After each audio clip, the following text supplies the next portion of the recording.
Merry Christmas, everyone. Like I promised in my last video, I said I was going to be teaching you the right pepper combo to make your party jollof tasty and nice. Yeah. I'll be showing you the right pepper combo to make 1 derica of jollof. You can multiply it for a higher recipe, okay?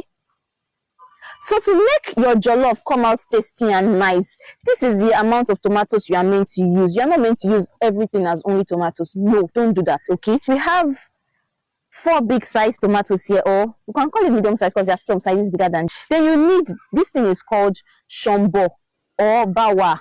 The English name is chili pepper. It's not peppery. And one tip for you is when you want to make use of this, please make sure you de-seed it. Remove all the seed inside or else your food will come out bitter. This is green pepper, but the red one is called tatashi. I don't have tatashi here, that's why I'm showing you this now. So you need about 3 of this size to make your 1 derica of jollof. Remember, we're not making concoction, so it's not meant to be looking whitish. It's supposed to be red. It's meant to be giving. You know what I mean? Okay.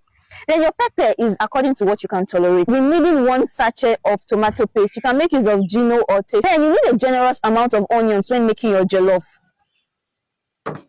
About this size of onion, that's 1 big size onion, or 2 medium size onion, or 4 small size onion. And if you don't like to see onion in your food, blend it to solve the wahala.